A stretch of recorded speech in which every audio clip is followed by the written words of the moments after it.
Olá, gente, estamos de volta com Segunda Opinião. Hoje a gente traz de volta aquele assunto que a gente tinha começado semana passada com o procurador Sônia Barbosa, e hoje eu tenho o orgulho de estar com você aqui com Emílio Farias, que foi secretário de Segurança do Estado e também um dos delegados mais atuantes que eu tive o prazer de conhecer. E é dessa atuação que ele teve lá no início da sua carreira também, né? Lá no início da carreira dele, quando do desfacelamento daquele modelo de crime organizado que a gente tinha no Acre, ele foi o delegado da Delegacia de Combate ao Crime Organizado, o DECO, né? Isso. Se instalou no Ministério Público na época. E a gente vai falar sobre isso, Edilson. Que a gente está falando sobre esse modelo. Como é que era aqueles tempos, Edilson? Como foi o teu trabalho? Vamos iniciar, como surgiu a DECO? Olha, bom, na verdade a ideia da DECO é uma ideia de proximidade dos órgãos de persecução penal, da união dos órgãos de persecução penal.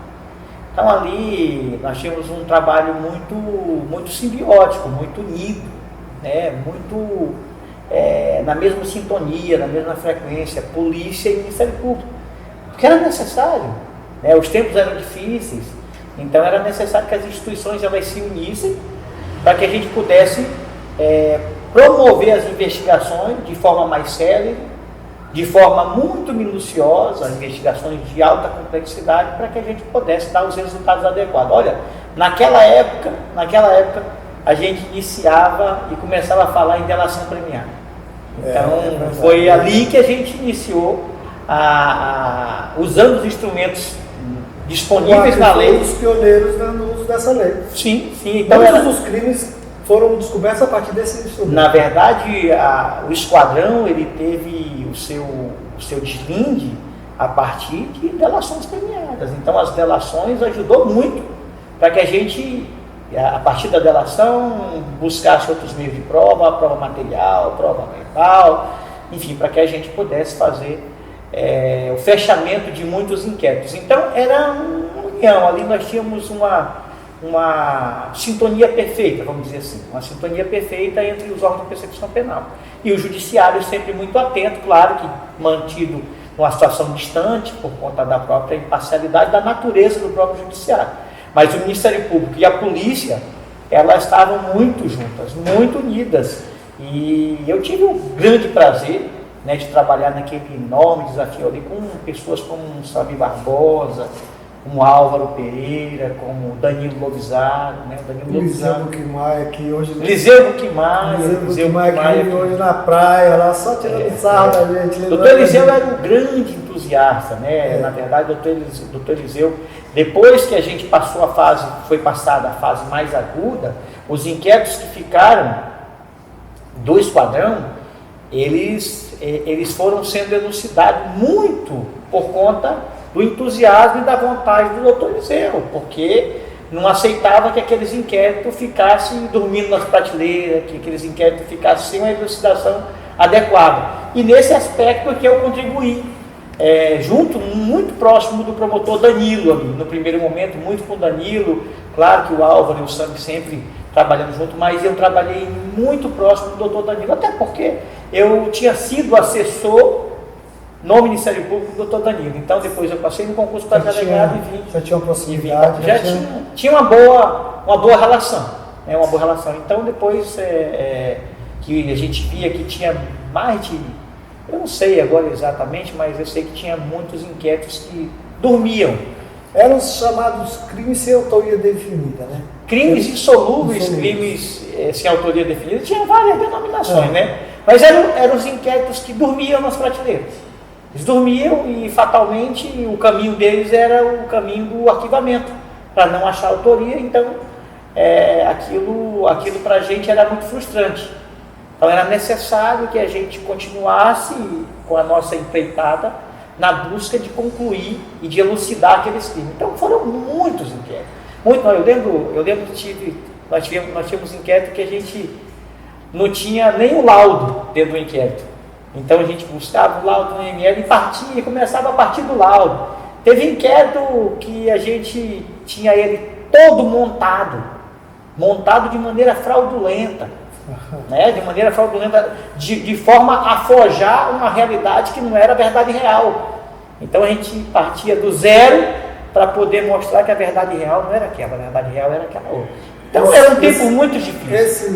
Vamos deixar claro, tem gente que acha que tudo era uma maravilha, é bom deixar claro que esses laudos eram formados por maus policiais, não, dentro da polícia. Né? Sem sombra de não dúvida. Eram maus policiais, maus agentes públicos. Tião, eu queria assim, até é importante porque quando o tempo vai passando, as coisas vão, graças a Deus, a gente tem uma capacidade de reinvenção muito grande, mas tem algumas coisas que a gente não pode deixar sepultar na memória. E esse é um período que a gente não pode sepultar na memória. Me deixa, e eu já aproveito para te parabenizar por estar trazendo um tema como esse, de relevância, um momento importante na história da polícia, da justiça acreana, do próprio estado do Acre, que foi passado a limpo naquele momento. Marco, eu acho que foi um marco para a polícia acreana, né? Sim, porque nós tínhamos uma polícia extremamente corrupta, hoje nós temos uma polícia elogiada, uma polícia...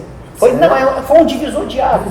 Foi um divisor de águas. A partir dali, eu acho que houve uma grande depuração nas polícias, de modo geral, e a partir dali a gente tem hoje a polícia sendo reconhecida como da mais honesta do Brasil. E os gestores das polícias também, né? Sem sombra de... Mas eu queria fazer o registro, porque a gente vê, vez ou outra, pessoas falando, olha, aquela pessoa, eu não quero fulanizar, de maneira nenhuma, não quero fulanizar, eu acho que essas situações foram colocadas a cargo da justiça, a justiça deu o encaminhamento adequado e as coisas tiveram um devido julgamento. Mas vez por outra você vê algumas pessoas que não viveram um período como esse e acham que tratam aquilo ali como se fosse de somenos importância, ou trata como se exaltasse uma figura ou outra figura que tinha um caráter de justiceiro. Você não quer falar, mas a gente fala. É o Lindelbrando Pascoal, né? Olha, não só ele, mas muitos outros. Que passaram, né, pelo arquitetaram esse crime todo. Olha, o que eu estou querendo dizer, francamente, é que nessa situação de justiceiro, primeiro, quem está acima da lei é ninguém. Segundo, que nessa situação de justiceiro, você entra com pessoas que praticaram crime e entra com pessoas inocentes. Quantos inquéritos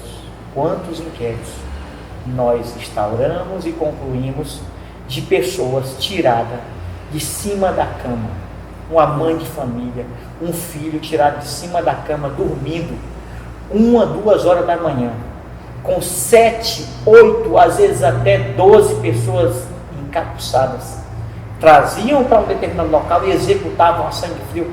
Podia ser qualquer um, não é, olha, é porque praticou isso, praticou aquilo, é claro, e é bem verdade, a investigação mostrou isso, que tinha uma lista de pessoas que eram procuradas, pessoas que tinham praticado determinado tipo de delito, mas a partir do momento que você começa a fazer esse tipo de coisa, você não tem limite.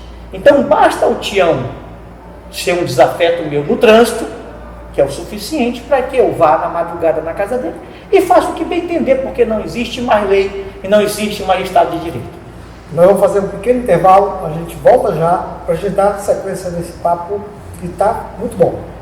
Opinião é informação, opinião é emoção, opinião é coração. No período de 1º de agosto a 31 de dezembro de 2019, as novas assinaturas do jornal mais lido do Acre serão totalmente doadas ao Educandário Santa Margarida. Venha fazer parte dessa pauta do amor e aproveite para ficar bem informado. Educandário Santa Margarida, opinião e você, deu match. Gente, estamos de volta, continuando o papo sobre aquele período ruim do Esquadrão da Morte que a gente tinha. Vamos continuar, Emilson. A gente falava agora há pouco de alguns inquéritos. Como foi o inquérito assim, que você teve mais problema para desvendar aqui do Esquadrão da Morte? Olha, como eu falei até no bloco anterior, teve inquérito que a gente partiu de um laudo. Né? A gente tinha um laudo cadavérico, e a partir daquele laudo cadavérico, então, na verdade, nós não tivemos nenhum daqueles inquéritos era simples. Eu não sei, assim, de cabeça dizer qual foi o mais ou menos. Teve depoimentos que são muito marcantes, né? Eu tive depoimentos de pessoas que foi colhido a pessoa dizia que quando ela ficava mais de um dia sem matar alguém, ela tinha tremores, crise de abstinência. Então, são depoimentos muito que a natureza humana se revela para você no lado mais torpe da natureza humana, né? Nós tivemos depoimentos que alguns deles relatavam, né? Eu tive depoimento que relatava uma execução, um esquartejamento com requinte de crueldade. Isso tudo é muito chocante, mas todos os inquéritos ele tinham sua complexidade. Eu não sei precisar qual que era o mais, qual que era o menos. Às vezes as pessoas me perguntam, Tião, o que é diferente? Hoje nós temos facções criminosas, né? Eu ia lhe perguntar, mas já que você perguntou, já você entrou, podemos... Vamos hoje tem facção, hoje tem isso, aquilo. O que é diferente? É muito diferente. É muito diferente, porque não é fácil os dias que a gente vive hoje. É difícil. A segurança é um universo e um mar profundo de complexidade. Mas nós tínhamos, naquela situação específica, agentes do Estado declaradamente participando de execuções. Então, o Estado participava.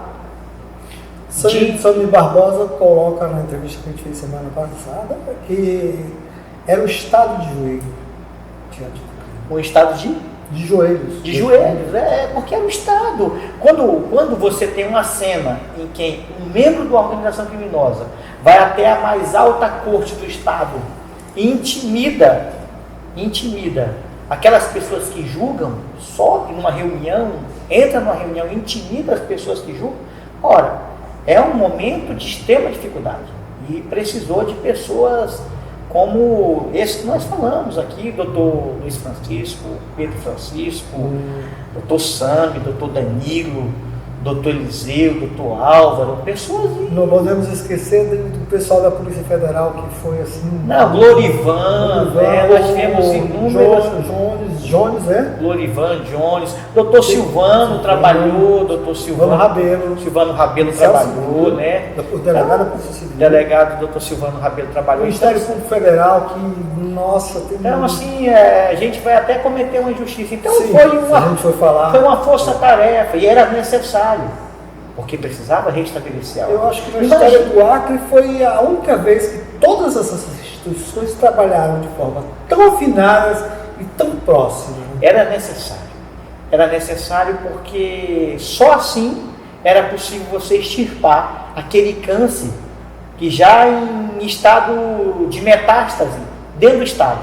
Então, como é que você, num câncer de alto poder corrosivo, já em estado de metástase, você consegue arrancar e salvar aquele paciente? Só com muito esforço, só com muita união, e foi isso que foi feito. Então eu era... Quantos anos você tinha na época? Eu tinha 20 e poucos anos, eu estava recém-passado no concurso público, né? Era um período difícil, período de prova. Né? Eu tinha muitos colegas na polícia que diziam para mim, não entra nisso, não vai para isso, sai disso. Mas como é que foi a tua vida? Você sofreu ameaça, tinha problema com tua família? Durante toda a minha vida eu sofri ameaça. Esse período era um período mais delicado. Hoje as instituições, por isso que às vezes a gente fala, tem essa, por isso que eu faço essa distinção. Estou dizendo que é melhor, não que é pior, são momentos diferentes.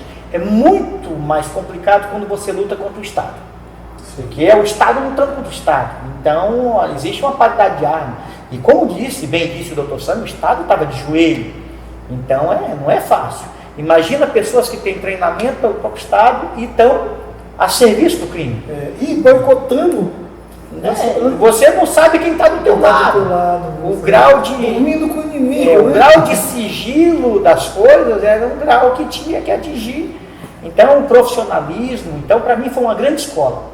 Foi uma grande escola, foi ali que eu comecei, que eu tive a oportunidade, um pedido, um chamado do Dr. Danilo, que me chamou, como eu já tinha uma grande admiração pelo Dr. Danilo, como tenho até hoje, um profissional do mais alto relevo, uma pessoa extremamente ética, correta, um profissional que eu admirei durante a minha vida inteira. Sempre tive ele como uma referência de profissional.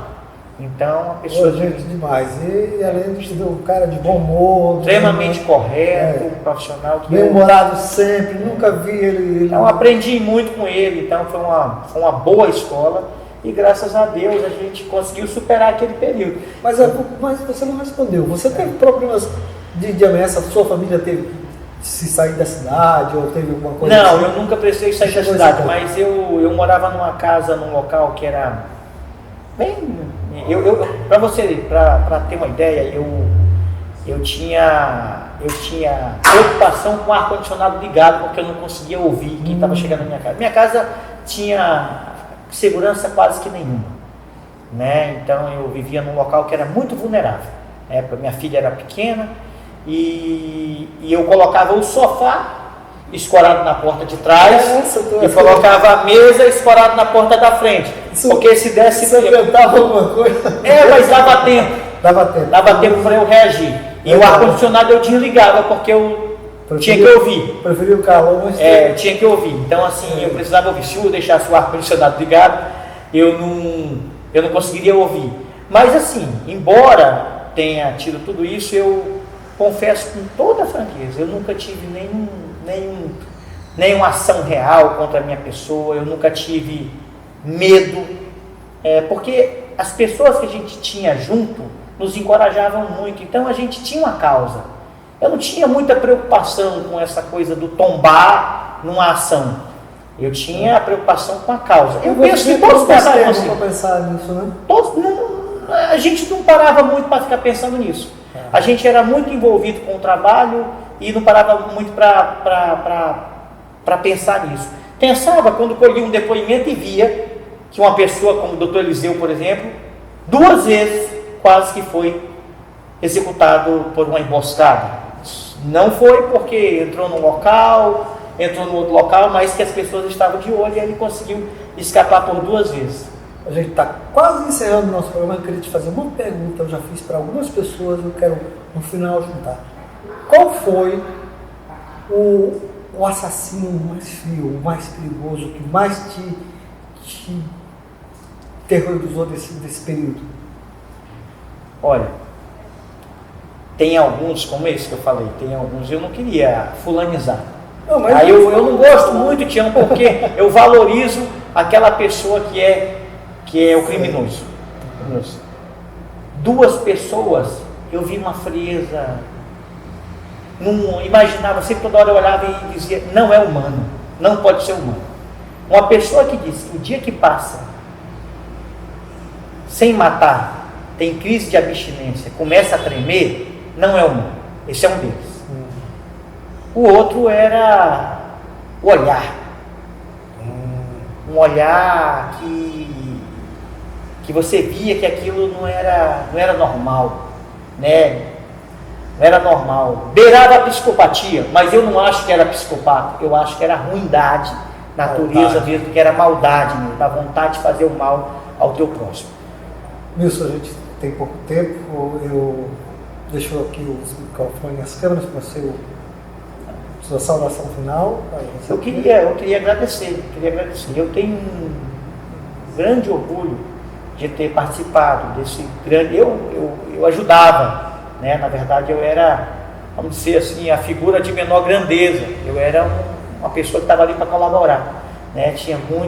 Teve muitas pessoas ali que fizeram um trabalho que o Estado do Acre tem uma gratidão, e aí eu falo como acriano, que a gente tem uma gratidão enorme pelas pessoas que naquele momento passaram o Estado a limpo, né? Então aquilo foi muito importante para que a gente construísse uma nova realidade. Os desafios estão aí sempre. A vida é um enorme desafio. Todo dia a gente tem desafio. Quando a gente amanhece, quando a gente vai dormir, a gente tem desafio. Mas aquele desafio do Estado, e aí me apropriando da frase do Dr. Sandro, do Estado de joelho, eu acho que a gente superou. Hoje nós temos instituições fortes, polícias fortes, nós temos Ministério Público forte, nós temos Judiciário forte, e isso é que dá garantia para o cidadão quando vai se socorrer de um direito em qualquer uma dessas casas. Naquele momento, imagine alguém se socorrendo e buscando o seu direito. Você dentro da sua casa ameaçado, e você vai se socorrer no Ministério Público, no Judiciário, numa polícia. Era meio difícil. Então superamos isso, graças a Deus, com muita luta e trabalho. Parabéns. Gente, obrigado. Estamos encerrando. Na próxima a gente traz mais pessoas para falar desse tema. Tchau.